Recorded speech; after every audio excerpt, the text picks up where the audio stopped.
Greetings, welcome to Extra Hours, part of the officehours.global network. You can find out more there, officehours.global /join, and you can join and get emails, and that'll get you connected to what we do.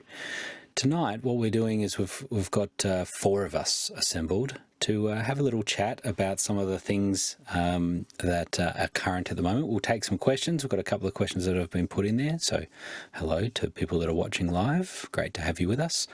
But we also tend to just wax on a little bit extra hours, as it may seem. So it's also because it's the night in the US, in the Northern Hemisphere, it's just a little bit more laid back. Grab a cup of tea and sit and have a little chat with us.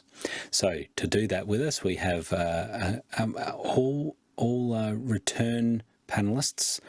We have Guy Cochran up in Seattle, Washington. Hello, Guy. Hello. It doesn't look very dark outside. That's the view out my window right now. So I just looked over and I was just like, maybe I should cut to that. Yeah, it's pretty bright cool out here up in Seattle area.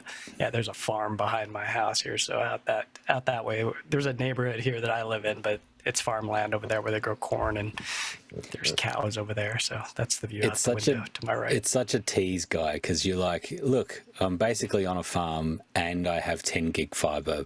Like, what more like, can you ask for? And I don't have hurricanes or what are those other tornadoes coming through. So Seattle might be kind of cool, but it rains here. It does. It really does. I was going to say, let's not talk about your winter seasons. Yeah. So we get 300 days of rain or gray skies. So there's only 65 days. So this right here, that's one of those 65 days. Is that some debris on the lens or the window there? There it is. I need to do a little clean. I wasn't expecting to put it on air in front of 1,000 people. I was just like, one job, may as well Guy. show. Yeah, one job. Wax on, wax on. There we go. All right. Good to have Guy with us there. Also, Alex Lindsay, who is to blame for all of what we're doing here for 5 years. I still like to spread the blame out. If you and Guy and Jason and others hadn't shown up, it would have lasted like a week. I would have been like, there's like 4 people, and I'd be like, this was a bad idea. Yeah. So I think everyone. It's like this is I'm getting up too early. So I think that it was all everybody. I want to say it's everybody's fault, for this for this mess. Yeah. But this also gives us a place to break stuff. So remember that. There's that to it too. And there's more people that are coming into the back end to observe the breaking of stuff. So we've got new people that are observing on the back end, just so you know. There was something along in the early days where we were like, should we have a tally of how much money people have spent as a result of office hours? Yeah, there was a strong push for doing affiliate sales, and I was like, I don't want anyone to ever think that I'm doing something for the money. But when we were trying to pay the bills with office hours, I'm like, I really should have done that. Should have done that. I should do it. So we're working on it. We're figuring it out. You know what they say? The best time to plant a tree is 20 years ago, but the best time to start asking for money in after hours with a little affiliate link for Amazon is tomorrow. Yeah, exactly. Very good. I just told someone that today. I was like, the best time to do that would have been 5 years ago. The second best time is today. Yeah, that's right. He's right now. Well, the show's tomorrow morning, so we could get it going, right? Let's get some approval. Yeah, I know exactly. Okay. I guess we'll start cranking on it. Good to think about it. To complete the panel, Jason Beisch, how are you, sir? Nice to have you. You could talk about how much money you've spent as a result of office hours, right? Yeah, I could, or I could just, pop to it. Oh, and of course my switcher isn't working, but yes, I've spent oogles and oogles of money, and I think of this kind of as like extra hours is like additional director's commentary, or AKA the reason that Alex buys everything on iTunes. But yes, I've definitely spent the money, and having been from beginning with office hours from day one, it would have been just Alex's fun conference call, and it probably would have lasted a week, had it not really caught on, and I'm so delighted that it has. Yep. It's very nice. I've got a couple of little topics to throw around, but why don't we go to the couple of questions we've got there while they're sitting there. Guy, what's our first one? First one's in from Roscoe Jones in Madison, Indiana, and he asks, how can the content we create or the stories we tell influence people to be kind? Or conversely, what damage can be done to individuals by our choice of stories or content? And finally, will AI change this power to influence others? Good question, Roscoe. Alex, what do you reckon? I think that, I mean, obviously you can decide to make things go better or worse. I think one of the things we've done here is we got out of the politics and religion business of arguing about that. We also run a clean show. And that's partially understanding that what we say matters. And I'm not saying that those things aren't important. It's just that by getting those out of the way, well, I mean, the swearing is probably probably a good thing to keep the kind of the pot. It creates a different space, you know, when it's that way. And I've just kind of had generally the rules of, I don't want to have anything that I do be something that I can't have my kids listen to. Like that I would, if I was going to wince, if they were listening, I don't want to do that kind of content. Like that's just been kind of my thing. But I do think that hopefully what we're doing is positive, you know, in the kind of, you know, trying to provide people with the opportunity. But we also know that, you know, people are going to learn how to use video and they're going to do all kinds of things with it. I think that as far as AI goes, I do think it's going to go all over the place. Like there's definitely some stuff that's going to be negative, but there is so much opportunity in, like, I'm watching the explosion of video right now,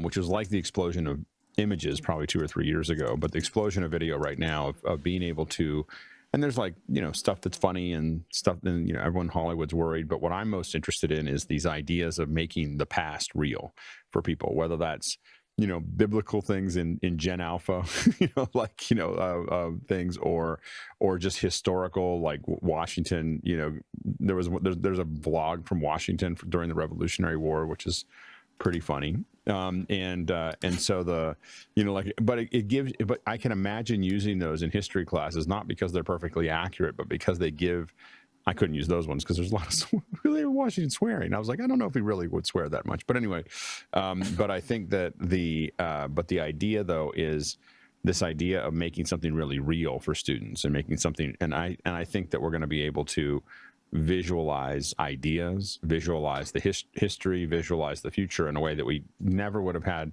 This isn't something that's taking money away from Hollywood. This would just never get made because there's not a budget for it. And I think that that's what's kind of exploding, you know, and so I think it can be, and hopefully people, I mean, it's up to us, all of us, the creators to of media to figure out what we're going to do with it. And I think that both the positive and the negative will slowly become less impactful because we'll just get used to it. you know, like it's really exciting right now, but there'll be some point where we're, you know, we don't like. Someone sent me something that was a newscast. And it was fake news. And if you dug far enough, it didn't say it immediately. But as soon as I saw it, it was so one-sided that I was like, oh, this isn't real. But otherwise, I wouldn't have known.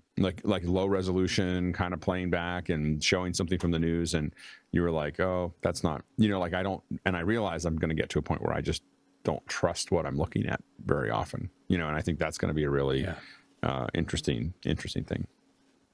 Yeah. Jason? So I'm reminded, I think it's Lao Tzu, and I might not get this quote exactly right. Watch your thoughts, they become words. Watch your words, they become actions. Watch your actions, they become habits. Watch your habits, they become character. Watch your character, it becomes your destiny. So to that end, the idea being that if you want to tell stories of kindness, the first step is to create a culture and a place where unkindness is not tolerated. And I think we've actually done a pretty good job of that on office hours. As far as AI and how it will influence others, as with any other tool, you know, a knife can be used to whittle a chess set or to stab a guy. You know, that's just how tools are. I don't really think it's actually going to change or influence the way that humans interact. I think we've been able to wield screwdrivers to do good and you know, to stab a guy for a very long time. Yeah, Roscoe, I really like the thinking about this, particularly because of how you're incorporating the question around AI. And Alex, what you're saying as well, the idea of not being able to trust content that we see, I think that's already started. Like which I think is healthy. Like you shouldn't have been trusting it before. Shouldn't trust it anyway. Yeah, we manipulated. I mean, when did Wag the Dog come out? It was a long time ago. Well, and when I say we, I mean I've done many of the techniques that we use because you're paid to do those things, and so when I say, oh, you shouldn't trust that, I'm not saying it like I read it on the internet. I'm saying it like I still have the shovel in the garage, and so the and I'm just telling you that you shouldn't trust it, because we would do things like, a typical thing to do is, oh, we have a candidate who's talking and not many people showed up. So what you do is you bring the camera up higher, you shoot down, you pull everybody together, and no one's going to know that there's only 30 people or 40 people there instead of 2,000. They're just going to see this one clip. If you want to tell the other story, you just simply open up the, pull back and shoot a different angle, and that's and those are both of those are the truth, or both of those are valid, but they're not the whole truth, right? And so I think that but we've been doing that kind of thing, where you put the camera, who you talk to, how you ask the question. I can usually listen to something like NPR, and I can tell you in 60 seconds where the person working for NPR, whether they're conservative, liberal, neutral, like I can tell all of those things just by the language that they're using. So that gets back to the language. Just by the word, how they describe what they're talking about, I can tell you exactly where they come from, and that filter that they're listening through is still coloring whatever it is, whether it's conservative or liberal or whatever it is, it's still coloring the entire clip that you're listening to. And so I think that that's the thing that people don't realize is that happens. That's a human behavior. That's a human thing. Nothing's changed in hundreds of, maybe thousands of years. that we I remember a history teacher telling us that what history is his story. And it's somebody whoever wrote, whoever said this is what happened, that's the story, and that's what we think of, because those are the people that got to write it down. Yeah. I think because of it, this is little rabbit warren, but I saw this. I was looking at this this conversion now of like the Flintstones. Yeah. This AI, like the morphing of it is what's super cool, I think. Yeah. But that's really impressive. You can see a little bit on the fingers, but you've got to look really closely to these to not think that that's just a real person, especially in a short little video like this. I'm kind of super impressed with those. Well, and again, I think just like we were talking before the show about the fact that, if you use @everyone too often, then everyone turns it off and no one pays attention. And that's what we're gonna see now, is that Hollywood saw that, well, games are really popular. Let's make lots of movies. Minecraft and Lilo and Stitch, have done really well. So now we're gonna do a whole slew of. We're gonna see in the next 2 or 3 years, it'll be just an onslaught of game movies, right? But then everyone's gonna be tired of them. Everyone's gonna I don't want to, because we're tired of. A lot of the superhero movies are not getting the kind of traction they got before, because there's just too many of them. They went to that way too often. And I think that with AI, they're talking about the fact that they can. I mean, they talked about I don't know if it's a public meeting, but we'll just say it was a public meeting. They're talking about the fact that, hey, we can take all of our old content and we can make it all PG-13. You can take The Matrix and make a cartoon version of it and take out some of the edgier parts of it. And then that's a whole new piece of content. And all you got to do is process. Like, they're talking about just being able to process it, and now there'll be a cartoon version of The Matrix, and letting the AI kind of run to that. So they're looking at going back to that their content over and over again. And that's one of the reasons we're seeing so much production stop. It's because they're like, if we can make money, reselling the old stuff that we have just simply reprocessed with AI, it's not the only reason things have stopped, but there's a lot of R&D going on in that area right now. And so, but what's going to happen is we're going to think it's really cool and really funny for the first couple, and then we're going to be tired of it, because it's, I think that's the challenge with all of this, is that we'll burn out of it, because it's not really that, it doesn't have any depth.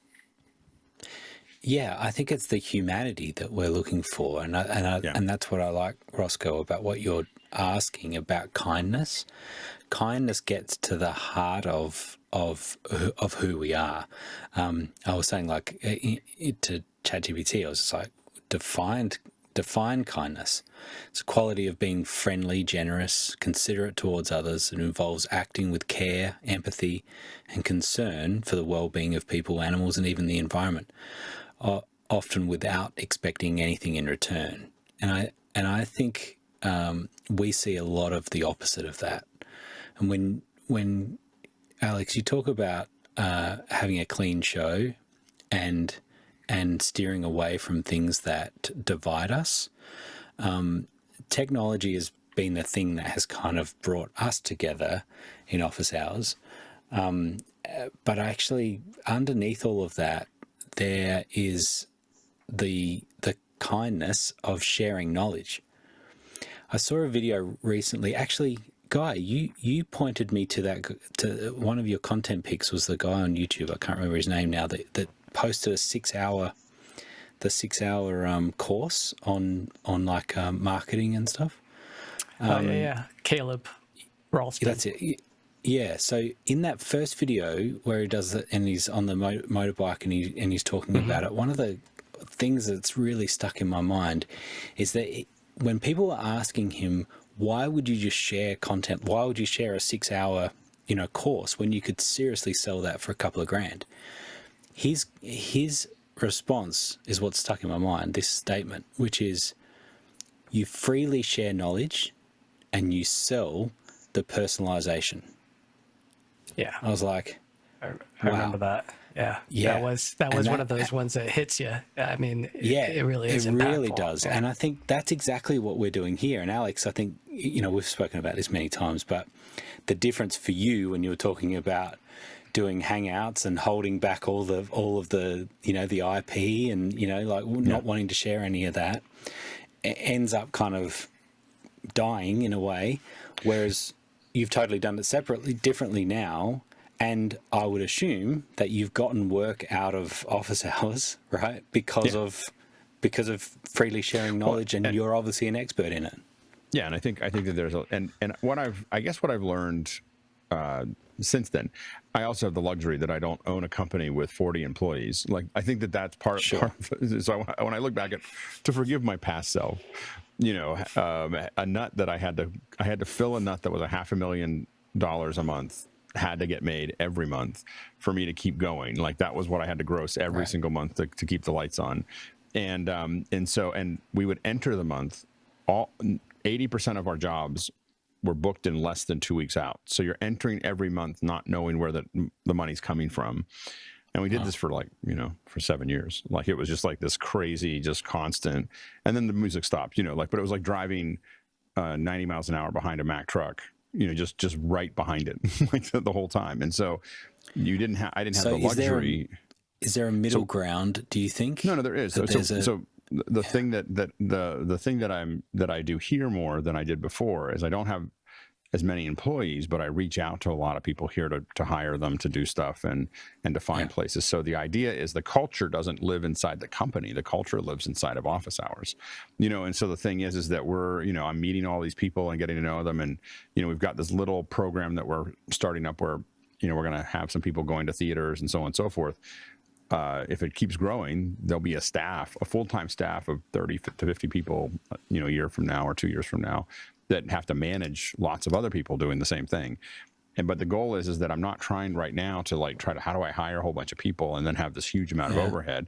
I'm meeting people. I'm getting to know them through the volunteering, through the panel, through all this other stuff. I get to know all these people. Like, when I say, oh, hey, we're doing a little shoot, this weekend I'm doing my daughter's band is called Joystick Failure, and we have a new space. It's a little recording studio, and they said we could come in. They gave me the keys to open it up, and they said you can just come in and record there and shoot some. And they've got a 1 gig connection, so we can stream from it and everything else. So we're gonna go experiment. And I just put out in office out, in the at everyone or whatever from the Alex thing, like, hey, if you want to play this weekend. Now that's a great way to learn, a great way to have some fun on a Saturday or Thursday, Friday, Saturdays when we're setting up. And but it's also for all of us, both the people that are coming and for me, it's to meet other people that we may want to work with, and that's what I think a lot of times, the people that are the most successful at in this business, I have found that if you call them and they're not busy, they just come hang out and do it because they're going to learn something. They're going to meet people. They're going to build that connection with other people to do those things. And so I think that's what I learned, is just to keep on doing this stuff. I often don't know where I've learned through lots of practice that if you just keep pushing ideas into the system, things will come out. You just don't know where. You don't know how. We did this crazy camera rig last year for NAB, which was expensive and took like weeks of my time. And it was like this huge thing. And I had to pull all these deals together and everything else to get it to work. And then, months later, someone called and said, "Hey, I saw that camera rig. Can you do some work for us?" And we've done a bunch of shows for them, and it's definitely paid for itself. But when I did it, I didn't know that was going to happen. I was just interested in the idea. I just know that I'm interested. I can go ahead. It's without expecting anything in return, right? Yeah, but it's knowing that there's something valuable here. So this idea, I am clear that this idea of having people remotely, being able to ask people on the ground, and talk to them, that idea I think is explosive. I just think that, and when we saw it work, so I'm super excited about it, and I'm trying to miniaturize it. Like right now, we've got all these little monitor, little monitor, little monitor. Big monitor, lots of things that we're trying to figure out here, of which ones make the right, which ones make sense. But that takes that whole $100,000 rig that we built for NAB and shrinks it down to a phone, and there's and then what we did is, as I started to experiment with it, we found some idiosyncrasies with the way that, Zoom interacts with that monitor. So, we're working on that. And so so there's, but by doing it, you're figuring it out. I'm figuring out, what does it take to actually get this done? But when you think about bringing people remotely into weddings, that's a whole nother business. We did that once. That's how I got the idea. Was 10 years ago. We did a thing for someone that their family was in India, and they wanted to have them be able to remotely walk around and everything else. And we built this wireless rig. That's where the first one existed. The one that we did at NEB was much bigger, and now this one's much smaller. But we're all getting to a point where, and I think being able to bring people in from expos and letting them explore expos, and I think when we make it smaller, it means that there's 10 of us doing it. But the point is I don't know where the business end of this thing is. I just know that it serves a use. It is useful in the world to have it exist, and it will find the value proposition will find itself over time. Totally. Yeah, I thought 15 years ago when I started my own shop, Nerds Limited, I thought it was magic that I would just start talking about something and then I would all of a sudden get hired about it. But it wasn't until I read, I think it was the 3 rules of, I don't know, one of the books that was suggested on Office Hours. I think it was 3 Rules of Hospitality, something along those lines. Be kind, be curious about what you don't know and generous with what you do. And if you simply put it out in the world, it is bizarre, but I'm living proof that it really does work. And again, bringing it back to AI, it is really in its infancy. I don't know how many of you listen to Security Now, but Steve Gibson last week was talking about the cognition of ChatGPT and various LLMs and LRMs. And apparently Apple released this paper where the Towers of Hanoi is this very simple, very well-known puzzle. And it couldn't get past 3 disks. Even though, if you teach a human how to do that, they will figure it out and they will get, it is a frustrating number of moves to get 8 disks, but it is just recursion. And you just end up learning to be able to do it over and over again. To that end, AI doesn't know what kindness is. And, it's really good at regurgitating this, but this is not cognition. And to that end, it will, garbage in, garbage out. It will put out whatever you give it. Yep. Yeah.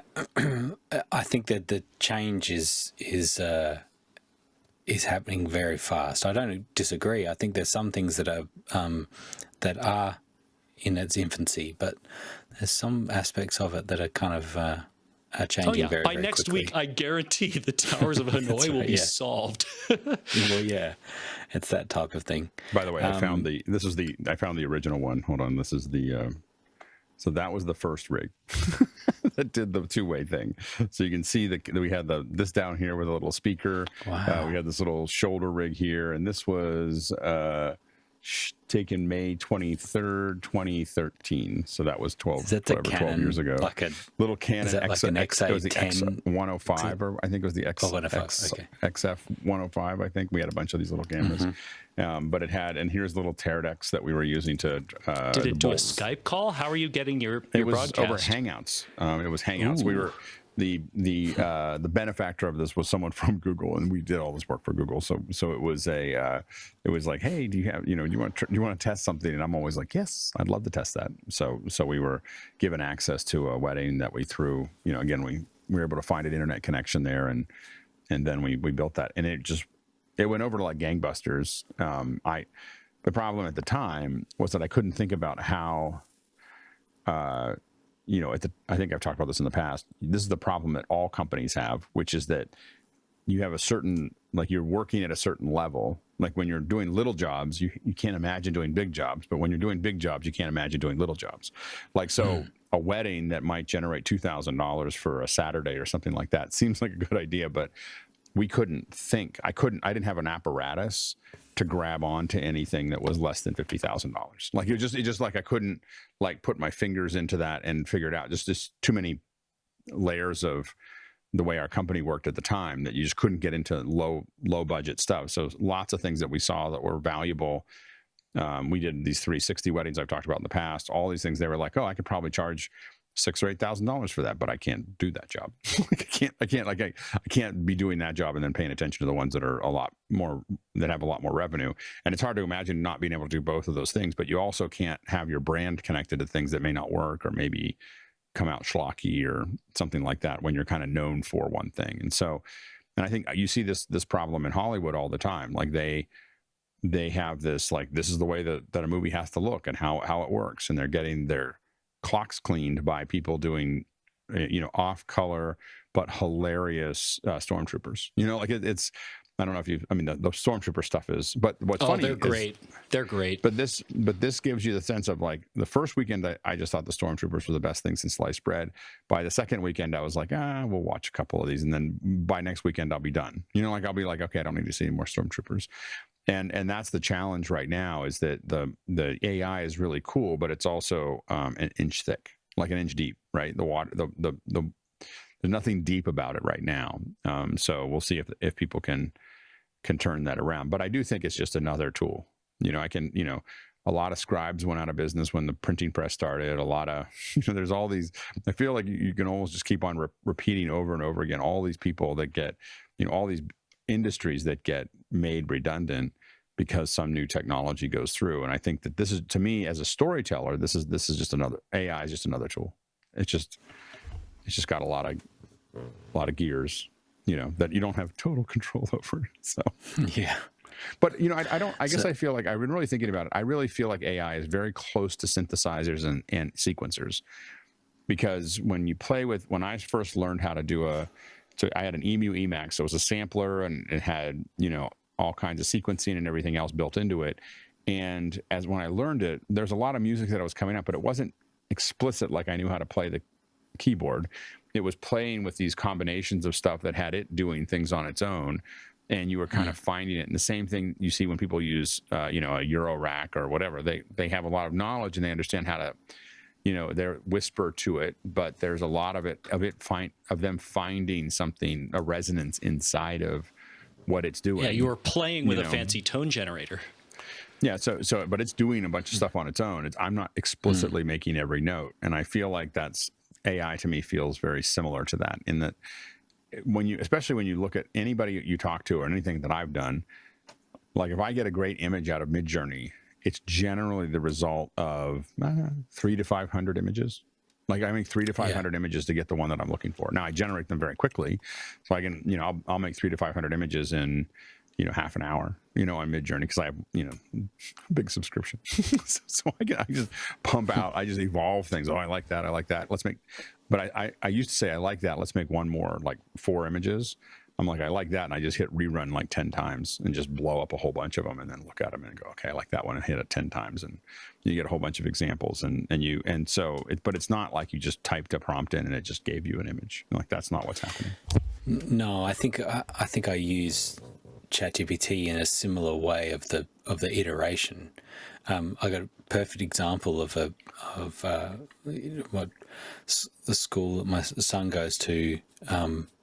And this will be interesting, your reaction. So he's in 9th grade, and they want to play the movie 1917 to them. 14, 15-year-olds. It's for us, the rating is MA 15 plus is what our rating is. It's an R rating in the States, I think. Yeah, which is R16 though. Is it 16? 17 in the 17? Yeah. So anyway. Obviously I've got some thoughts about that. So how do I respond to the school? And I'm like, here's the kind of rough things I want to ask about. There's a whole bunch of cursing in it. There's obviously graphics, but the whole graphic content, but it's also just a really intense film. I really enjoyed is probably not the right term. I very much appreciated that film. It's very emotionally intense. So my point is that I had 5 or 6, sort of concerns and questions about, what's the learning outcomes that the school has, for using this movie and other movies or whatever. Anyway, I put that all into ChatGPT. I do a few iterations of it. I make a couple of edits, and I'm really happy with what that's being sent back to the school. Would I have done that on my own? Yeah, but it would have taken me hours, to me to get to the point that I was happy with that email, and it's not that it was, because sometimes you can just tell that it's AI because it's 15 paragraphs, when it should only be 3. I was able to iterate, make it shorter, make it kinder, make it, whatever it is, make it more gentle, and a few of those iterations. And now I've done that email in 20 minutes rather than probably a 3-hour process. I was talking to a YouTuber who, they make products, and they sell these products. And one of the things that they have is, people complain about everything. Like, you send it out, this red isn't perfect, or this thing isn't, like it was just like, there's a little nick on this, whatever. And people get hyperbolic and send them these crazy emails. And they just learn to use ChatGPT to respond. Like, they'd read the email and say, this is what I want to say, but I want to say it in a way that's kind and constructive and everything else, because they're too emotionally attached.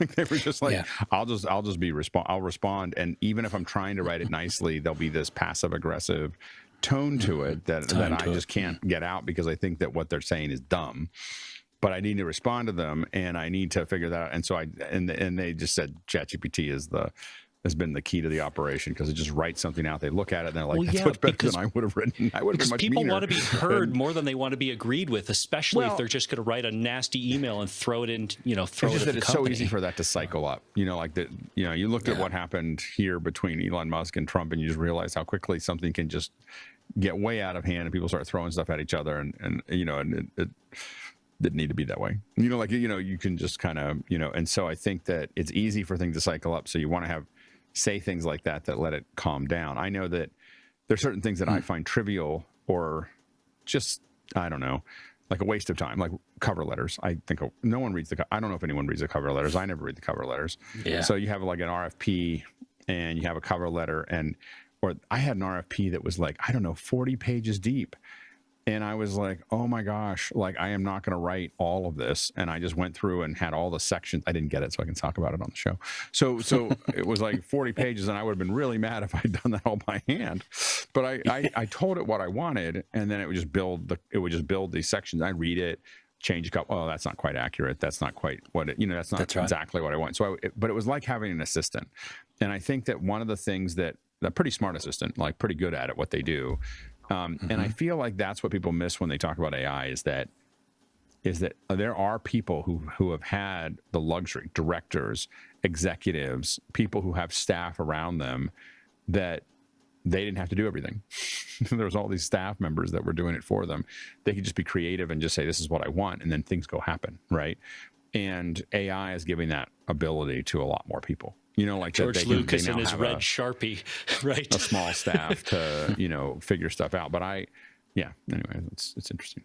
Yeah, because George Lucas is a perfect example of, he's not making any of the images, but he does have taste. He goes, oh, I don't like that, or I like this. We can decide whether we agree with all of his taste. Han shot first. But he has a specific taste of what he wanted. Yeah, so there's some discernment there, right? And so, and I think that's the difference. The guy making that stormtrooper thing is not like he knows what's funny. Like that's the thing. Like it's like AI. He didn't say I guarantee those stormtrooper videos are hundreds of tries, throwing away a lot of things that other people would keep, but he's figured out how to edit down to the stuff that makes it funny, you know, and how to throw away all the bad the renders that he doesn't like, and that's all taste, you know, that's happening there. He's just not having to render it, because that would, you know, not be possible. Yeah, I think there's examples of you hear about students that are just saying, you know, write me an assignment, you know, and done, and it's just posted and that's it. Right. That's an extreme case. I think that for a lot of us, we're using it as something to edit, and sometimes it's much easier to edit than it is to create from a blank page. It's easier to grab a sentence here or there and say, no, I just need to change that, and then I'm very happy with that and moving on. It's sped up the whole process. Yeah, you still have to be a content expert to do that thing. It's not like you can't. It's not like you can't. Yeah, but a content curator, that's the difference, right? Well, because there's a lot of stuff I send it, and it sends me back an answer. I'm like, well, I know that's not true. You know, like and the thing, like when you look at students just doing stuff, maybe we should just stop having them write papers, because no one's going to use papers after they leave college. So the last time they write a paper, I mean, I have written more than 3 pages less than 5 times since I left college. You know, now, how many presentation decks do I build? On average, 1 or 2 a week. Like, you know, like it is. How many demos have you done?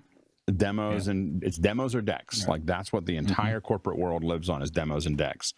And the thing is that, and so what we have people doing is writing all these papers, you know, and they're not learning, you know, if you had every student, and I'm very close to this because I watch my kids, you know, do all this stuff right now. And if they had to each do a presentation once a month for class, you know, with a bunch of little tests and a bunch of little whatever, but they had to present, and then each one of them had to present. So then you'd have a presentation every day, right? You know, because you have 30 kids or whatever, or 25 kids. They're all presenting. Someone's doing a 15-minute presentation every single day. They're learning from each other, and it puts an enormous amount of pressure on them to know what they're talking about. like around that one little thing they got to know how to do, and they're building a skill that is actually valuable later, as opposed to long form writing, which is valuable. Well, in the high school that I attended made me do that, and I think I was all the better for it. And it was a public school, by the way. This wasn't some fancy school, but all through high school and college, I had to present, and I loved it. Like, I wouldn't trade it for the world. So yeah, I'm with you. It's certainly more valuable than papers. I spent an inordinate amount of time writing papers and learning how to do, you know, write in APA format and experimental design and all this stuff. Have I done it much since college? No. Was it useful as an expert witness? Sure. But like, you know, I would like those years back. Absolutely. Yeah. Along these lines of education, the next question from Tony Guy. What have we got there? Tony Mobley asks, does AI provide an opportunity to regular people create educational experiences outside of normal education? Jason? I think that there is a rhythm to teaching that can be reinforced by AI in a way that should empower people that wouldn't otherwise think of themselves as teachers to be able to get better at this. So if you're incapable of making a multiple choice question or a multiple choice test, I don't think you're a great teacher, but yeah, there is something there, and I think that it can be done, absolutely. Alex? Yeah, I think that there's going to be a lot of opportunities. If you look at what people are doing to build, again, visualization of something, of some kind of character, you're going to have to be creative and think about what those things are. As far as education experiences, the one thing I would say is use the AI a lot. You'll get a sense of what it's good at and what it's not good at. I now call ChatGPT Janet from The Good Place. If you ever watch The Good Place, they'd go Janet, and she would just appear, and then they'd ask it some question about The Good Place, and then she'd disappear again. And so it's really funny. Someone asked me, "What are you doing?" Because I just push this button on the side of my phone. I put my action button, and I just go Janet, and she goes, "Hello," and then today I couldn't figure out why my disposal wasn't working. I was like, my disposal isn't working. Is there a button somewhere I can push to try to get this to start again? Oh yeah, it's right on the bottom. I just took a picture of it and sent it to Janet, and Janet told me what it was. I'm learning Blender, and it was fixed. My wife was ready to pay someone $150 to come fix the disposal, and I fixed it in a minute with ChatGPT. And so but I'm learning, I've modeled in the past, but I've kind of avoided Blender because it was kind of open source and I felt like it was kind of funky, but it's gotten a lot better. And I decided if I ever want to teach people how to do Blender in office hours, it's specifically because I have access to Cinema 4D, but getting good at Cinema 4D means everybody's got to buy Cinema 4D, and that's not going to happen. So I was like, I should just start learning. If I'm going to build models, I have some basic models to build. I was like, I'm just going to learn how to do it in Blender and learn the steps that, the modeling techniques I know, but do them in Blender. But it's a whole different interface. And what I did learn is that Blender is really well documented on the internet, which means that ChatGPT knows. At first I was asking, how do I do this step? And how do I do this step? And how do I do this step? And instead I just grabbed onto an object. And I took a picture of it and I said, how do I model that? And it just just step-by-step instructions on how to build the 3D model of the thing that I took a picture of, rather than and so now I'm learning the interface and I'm learning all the things, and I learned really quickly because I've modeled for a long time, just not in this app, but that's the kind of stuff that I think it's not so much trying to figure out how you're going to explicitly train students. I think it's about challenging students to use AI to give them something that's way bigger than you would normally. They can learn way faster than they could before. And so the key is to challenge them to do something that's way bigger than what you were asking them to do before. They don't have to learn at the same pace. There's only, when you look at education, I was thinking about this on a biking this morning, is we want to be thinking about what is a slide rule and what is a calculator. In every aspect of every piece of education, what part of that class is a slide rule and what part of it's a calculator? Like, what is moving us towards the future, and what is because there was a long time where they thought calculators were the same conversation we're having with AI was with calculators. Like, oh, you can't give people calculators because then they won't know how to use the slide rule and they won't really understand how math works and everything else. Well, I don't know. Maybe I don't know as much about math, but I don't know how to use a slide rule. There was some point where I knew it. There was like a week or two when we were getting tested that I learned how to do a slide rule. And it was in short-term memory. Never got into it. But I also think that part of this is going to be, I don't know if it's regular people, but a lot of people are working on the educational impact of AI. And we've talked about it before, that you're going to be able to have kids just ask AI to tell them a story. I'm 6 years, the kid, it'll know they're 6 years old. Tell me a story about a horse that goes to the fair, right? And something happens, and it'll just build the whole story, draw all the images, let them read about the horse that went to the fair, and then at the end give them a test that was based on what it just created. That's already in testing. Like that, they're already those models are already getting built, And so it's not like someday that'll be possible. It's possible right now. Like, it's just a matter. It's not a product right now, And so, but that's like next school year, kind of stuff. Yeah, I think the key is that generally in education now is that it needs to be non-linear, and I think a lot of it is still linear. It's that you hear this and then you do this and then you hear this and you do this. It's the rote call and response type thing. That's right, exactly. And I think that's changed. And our friend Andy, when they're writing the documentation for Zoom tiles, and I've got a question about that later, The genius of the dude was to test taking the documentation and putting it into AI and asking it questions about how to do something. And if it doesn't quite get it right, to go back and then change the documentation to feed the right information into AI. Now that is just brilliant, because what that is now doing is it means I don't have to consume the whole documentation. I just need to give it to ChatGPT and say, Janet, tell us how can I do this task or whatever, and be confident that it's going to give me the right response because it's been fed the right information. That creates it to be non-linear, because now I can jump all over the place and learn different aspects of where I need to be.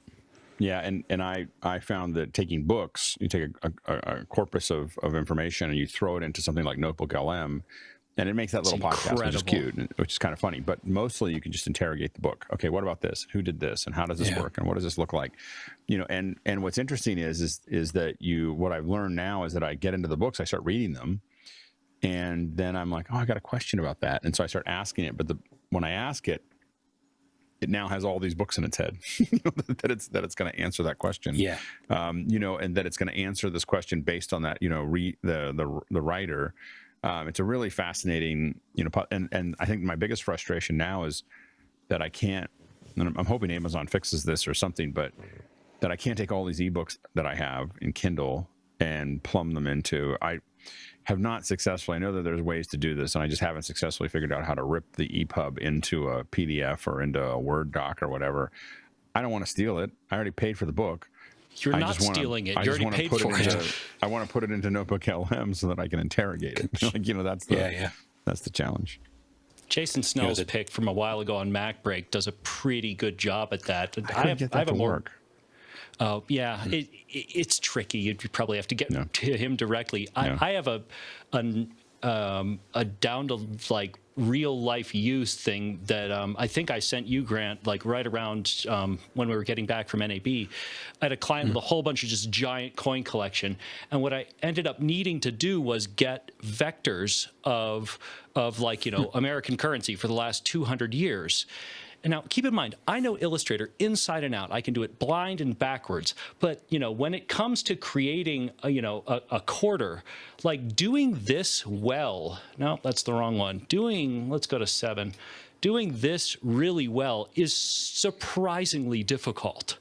And, simply being able to ask ChatGPT for these images, for all of the last, whatever, 100 years of American currency, and getting this, and then, just being able to trace it, lickety split in Illustrator was just awesome, because again, doing good vector illustration is getting the right line, and once you have the right trace, like piece of cake, you can play with it all day.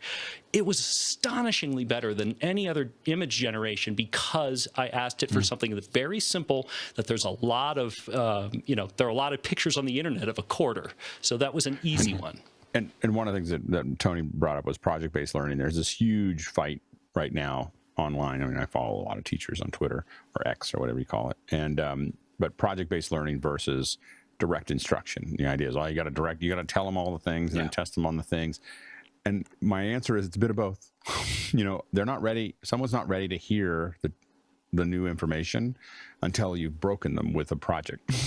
So that they have to fail, and then all these little tendrils come open. Like, I got to figure out what this is. Yeah. And then you have instruction, and you talk about those things, so it all feeds in, and it basically feeds all that. It's just the way a muscle works. You push a muscle until it can't go any further, and then it's ready to absorb a bunch of new nutrients and get bigger. And it's just, but we don't do it that way. We're like, we just push it's like taking a bunch of supplements and then not doing anything with it. It's, like we're not, you gotta, do it in the right pace. And I think that we haven't, a lot of schools do it one way or the other. And they're not like doing this kind of breathing thing where we're going to challenge students to do something before they know how to do it. And then we're going to give them the information that they wish they had. Yeah, it should be a parabola. It should be going between the two. Yeah. All right, next question. Next one in from Talalik Lopez Waterman in Brevard, North Carolina, asking, I watched Sinners last week. Making Michael B. Gordon into brothers was quite impressive, and I dare say seamless. How did they do it? Alex? I haven't watched it, and I haven't watched the behind the scenes because I haven't watched it. And I was, because I don't want to, I need to watch the movie first. So I'm not 100% sure. Mickey said it, a body double with lots of VFX facial capture, which is definitely, that's most likely what they did there. A lot of body doubling is the way that you kind of do that. You find someone roughly the same size and you swap the head out. That's kind of a Benjamin Button kind of thing as well. So, but I think a lot of this stuff is going to go to AI relatively soon because the AI oftentimes does it really well. A lot of times when we say that there's no effects, it usually means we just had the money and time and we conserved the energy. You'll probably find that there's not as many visual effect shots with them together that you think there are. There's enough to tell the story, but not every shot, and that allows you to, if anytime they're not in the same shot together, it's him. And so how many doubles, like go through and count, I bet you'll find that it's not nearly as many as you think, because that allows them to spend a lot more money on the, on each shot. And it's just a matter of money and time to get a shot to look seamless. It's just that oftentimes there's so many shots being thrown at the visual effects firm in so little time that they just can't do them at that level. Along those lines, Alec, because I've got to ask you, I think it was at Stanford for the week when it undoubtedly came in. Have you seen Mission Impossible yet? And if so, what did you think? I haven't. I so want to go. I've been so busy, and it's just been, it's just one thing after another, and I keep on, and I'm really picky, so I look at the times, and then I look at what I want to see. Where I'll sit. There's like 6 or 8 seats that I'm willing to sit in. Like, oh, they're sold, and then I'll go another day, and I just haven't turned the corner yet. I'm gonna get there. Next question. Next one is in from John Nichols in Concord, California, asking, has anyone on the panel used the recent version of Zoom Tiles, or do you know anyone who has? Any feedback? Guy? Yeah, I haven't used it extensively, but I've been playing around with one of the new features because out of necessity almost in an ATEM, like an extreme, you only have one super source. So you're kind of hosed if you want to do like what we do here on this show, where you want to do like a 3-box or a 4-box. So one of the things that it does in this new build is it gives you this ability to not just give you your 1 up, your 2 up, your 3 up, however many people you have in. You can do this thing called hole punch, where now you can have this box and you could have people surrounding that box. So you could drop in with just one super source, or even actually an upstream key. You could drop in your person here in the middle, and then you could have other people surrounding. So that's one of the new features that's unique, and I'm sure this came about because of client feedback. And it just to me, because you can have this gallery. This is gallery 1 here on the left side. You can see you could add additional galleries. Let me turn off capture. But you could add new ones, and then that hole punch feature is right here. Actually, you got to turn it on in 2 spots. You got to turn it here on the right, and then you enable the hole punch here by clicking on this button, and it knocks them out. This is eerily similar to our booth last year or the other year, where we needed the camera carve out. I wonder where that came from. Unity, yeah, that's right. Yeah, I mean, I haven't used this feature yet, but have used tiles quite a lot on events, and really love the ability to curate my gallery, which is actually, it's not just the fact that it's flexible and flowing, it's the fact that I can turn off all the cameras that are looking at ceiling fans and all the people that are sending black, because they've just put something over their camera and things like that you can just do not show, you just put an X against them, and now you can have a gallery that's full of people that look great. And so, we really love tiles. Sweet. Yeah, as we look at hybrid, where you're trying to make hybrid events work, I think tiles is a huge section of that. And I've talked about a little bit about it. So I'm testing it a lot right now, and we're hoping to put it into action in the next couple months, which is that, we have this, the idea is to have a camera with a one single image, and then we have some monitors out here that are all tiles, and then this is Zoom ISO, and then you have the teacher here. So they really feel like there's going to be hundreds of people in there, and they're going to be able to feel them. They can see them all, and we can do exactly what you're talking about. If they're not paying attention, we don't have any dead spots. The real thing, the hardest part is, you're working with artists or teachers or whatever, when people aren't attentive, it just pulls a lot of energy out of the system.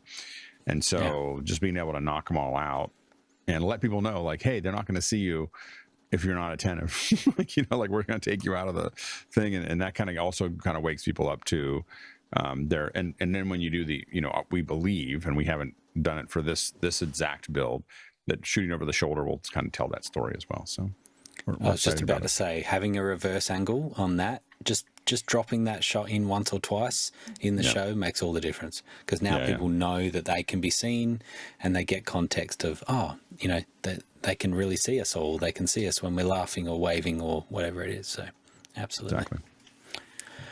And I did just want to add one more thing on how to get that Zoom tiles for, I believe it's just the 50, what is it? So Zoom events, the basic, so it's like $100 a year, $120 a year. So with that, you also get you get Zoom ISO. So I'm using Zoom ISO in addition to Zoom tiles on this Mac Mini M4. So this is just a base level $500-something computer, and it's right now pulling this meeting. So I'm using Zoom ISO in this meeting to ISO record each feed. Well, I'm extracting them over SDI into this quad card, and then it's recording on an ATEM Extreme. You can see it's piping in here. But it's amazing that, Andy's made these tools for us to just use, like backhauls. In fact, I have a gig in LA next week where we're going to be using Zoom ISO to do just that, to pull feeds in to a downstage monitor and a couple other feeds, a PowerPoint and teleprompter. But it's amazing that a lot of people that watch this show don't realize the power of these tools. Instead of lugging around 5 laptops, you could just bring one little Mac Mini and a Sonnet box, and you can extract all those feeds. So it's pretty amazing that I don't need a satellite truck. Zoom, we've used it for how many shows now with office hours, like 1,500 or something like that. It's remarkably stable. It's gone out, but compared to what? Rain on a satellite dish? How many times You is can that? count on one hand the number of times we've really had Zoom-only problems. Yep. It's a Zoom sessions, and it's a 50 attendees pay per attendee plan, and it's $100 US for the year. And so it's a great deal, and it gets you all the liminal and 1080p products to use. Yeah, if you get that, you also get 1080p to your account. So that's another benefit of what we're talking about here. And you don't have to be using your account you can join any meeting. Your account is just what is used to license the software. So it's a great deal. Sweet. Last question. Last one in from John Nichols in Concord, California, asking, am I reading it right when I see episode 46 of Extra Hours? Feels like it started just a few months ago. Any learnings from the past almost year worth of sharing? Jason? Sure. It is really fun to get a whole bunch of people with Vision Pros in a Zoom meeting going okay, how am I going to do this? It was fun. It was fun. We're going to do it again too. It's been great. It's been great for me because we've been able to do something in the daytime for me, which is nice, and a bit more relaxed for people at night. It kind of almost feels like a bit of a Sunday show, but it's not recorded. The Sunday show is not recorded, and so this one is, and so this kind of works well for some people to be able to access. So I'm glad you're enjoying it. I'm glad you feel like it's gone fast, that it wasn't so boring, that it was really slow. Guy, what do you think? Yeah, I'd say getting this peek into the back end behind the scenes, because one of Jeff helped set this up on Viz Vector in the cloud, and I did the same thing with just using the AWS documentation that anybody can go on there and just type into the marketplace and get this AMI. So learning and seeing, and at the beginning we had Lenny as well from Viz come in and help show us some of the ropes, and it just made me think of okay, what are the limitations of my Blackmagic gear now that I see what a very expensive $1,200 a month package can do? And I get it, but now it makes me try to push what I have a little bit further as I lust for these higher end tools. But yeah, seeing the back end, and I know Scott Tupper came in today as a viewer observer on the back end, so I invite more people who want to see what that looks like to come in. Yeah, that's the key purpose of what we're doing here. Also, what we're doing with content is an excuse to test out all the back-end system as well. Alex, final thoughts? Yeah, I think that's one of the things we got to see is the transition from using Zoom Rooms to having the Zoom built into the system, which took out a lot of complexity. Like a lot of little things that you were seeing that weren't working in our system suddenly started to work because it was all built into it. And so I think that also we got to be kind of part of that process as it spun up. And I think that I do think it's pretty interesting that a lot of people can all just jump in and very easily set up, roll something up without buying a bunch of hardware and learn how to run the show and learn how to use VisVector. And I echo, Guy, that you should try it, and jump in and learn what it looks like.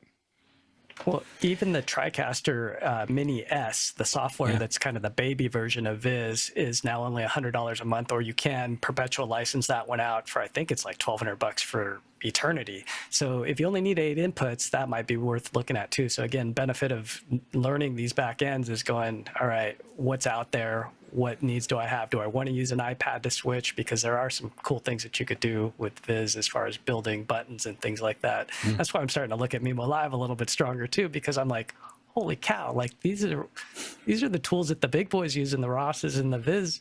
I can do it here in Mimo Live on my Mac, and own the Mac, I had a pretty powerful Mac at that, So it just depends on what you want to do. All right. Content recommendations, Alex? We can hear and then you can go. Yep. I can't remember. The advantage I have of MacBreak is that someone writes down MacBreak picks, and I search it every time to make sure I didn't repeat one. So I don't know if I've said this one before or not. But it's pretty recent, so I don't think I've talked about. I might have mentioned it in the show, but I don't think I made it my pick. And that is, if you haven't seen Diary of a CEO, it's actually a pretty addicting channel, there's a lot of really deep conversations, and it's actually between Michael Krasny, who I kind of spent decades listening to, and Diary of a CEO. It's kind of like as I get my new studio set up in a way that I can do interviews. Diary of a CEO is what I'm watching very carefully of like, well, I like what they did with the cameras, and I like that kind of setup. And so I think that's going to be, my hybrid will be that I'll record it live so that the online audience can ask questions as well. But I want to build it in a way that does this. And so I've been watching them, and the one that with Simon Sinek is just gold, so this is like 2 hours. Now, there's so many on their site. You have to kind of look for the one that's 2 hours long, because they cut it up into so many shorts, to get more views or whatever, that it's hard to find the full one. But you're being lied to about AI's real purpose, and we're teaching our kids not to be human. So it's a big line. It's a big catchphrase. I don't know if that really makes sense. That's the one you're looking for. I will say that it covers it says that, but that's the one that that's what you're looking for, and it's just incredible. He's so good at distilling down the human experience that I just really enjoy listening to him talk. I listen to it like watching him think, and I can't, even my wife, we just can't get enough of listening to him, because he's just got so many things that you're like, yeah, like I get it, and deep things there. So I think that it's definitely worth checking out. Awesome. Good one. Jason, what's yours? All right. So since Guy couldn't get it out of my head, and he doesn't follow directions, I've got to go with an app first, and then I promise I'll get to content. I just watched using SharePlay, which actually worked really well with my girlfriend, White Lotus Season 3. It is in some ways the darkest season, but in many ways was probably cinematically one of my very favorite. It was beautifully done, and I feel like they're finally getting to the point where, like, you know, instead of just kind of having recurring themes, they have what, you know, you'd call literary motifs, like these recurring things that don't just seemingly happen like sporadically, but they're like, okay, well, you know, there's got to be method to our madness. You know, we're going to have the rattles come in, you know, when something specific happens. We're going to have, you know, strange music, but it has to be on a certain genre to kind of give you a sense of where it's going. And the third season feels like this is the first time where it's really kind of all come together, and that, you know, clearly whoever started this, you know, is getting the money to do and to enact their creative vision, and it is phenomenally well done. So season 3 of White Lotus, and then I was showing this earlier, so I'll do this again. Aurora HDR is just an amazing piece of software. And, you know, for many, many years, we've talked a lot about it. My advice is, if you're going to buy it, use it in concert with Photoshop. Do not throw your entire image in there. You know, allow it to explore and start using it as a filter. And this was, let's go to 7. Yeah, there we go. So this was the original image, and this was shot on an extremely just simple, dead simple Sony camera. This was shot in Morocco, and it's a guy, you know, in the wind as the sun's setting, just redoing his head wrap. And with a little bit of layering, this is what I was able to get out of it. And that is a single exposure, to the point where, you know, on the early version, we'll go before and after, you know, this was the original shot, and then just to give you an idea of, like, you know, what the dynamic range is. And as you can see, I still have to do a little bit of denoising there, but there's no redraw there. There's no, you know, none of that is fake. That is the true capability of a single raw exposure on, you know, a Sony RX100 M7, which is, you know, really, look it up. It is as simple as they get digital cameras. It just blew me away. So good. Yeah, it's awesome to see the process of that. It makes me think about, you know, using RAW a lot more. My hesitancy about using RAW has been not just file size and, you know, managing that, but also, you know, the processing. Like, okay, where do I start? You know, but actually some work, but you get good at it, like anything else. Some of these AI tools now as well that are kind of helping along, that get you a long way there. Topaz AI along those lines. That's what I mentioned before the show. Topaz AI, you know, will download about 1 gigabyte of these giant models onto your computer, and then it will make very, very good use of them. So you might be impressed by how far you can just push something purely by using their pre-trained models. Yep, that's a good one. And Guy, what have you got? Yeah, I was actually just running and listening to YouTube, and the algorithm fed me this, which was kind of unintentional for me to be listening to, but it was Malcolm Gladwell calling out Joe Rogan. This was about a month ago that this video dropped, 250,000 views, not as many as I thought that it would get. And what he does is he really just, I mean, crucifies him. I mean, it's pretty intense.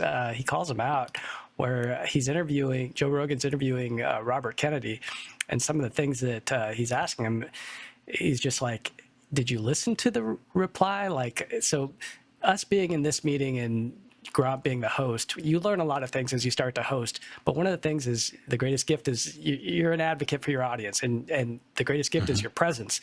And so being present and actually listening to what the interviewee says, so that you could bounce back off of it instead of just like, next question, you know, like looking at your list of questions is just a great way to put on a great show. And he then plays back an Oprah clip, and he's like, here's how Oprah does it. And she's, you know, one of the greatest.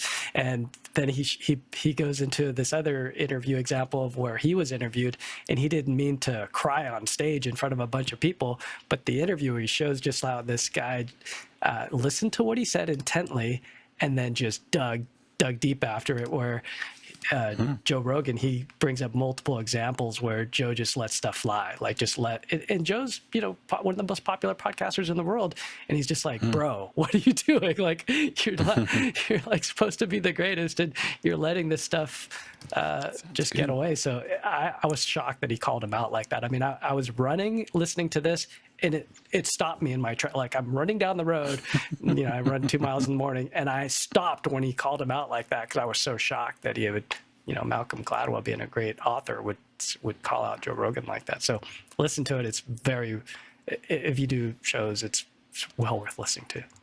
Yeah. Joe Rogan would just be like, Malcolm who? But that said, anyone who's ever heard Malcolm Gladwell speak, he's an incredibly, just incredibly eloquent and very poignant speaker.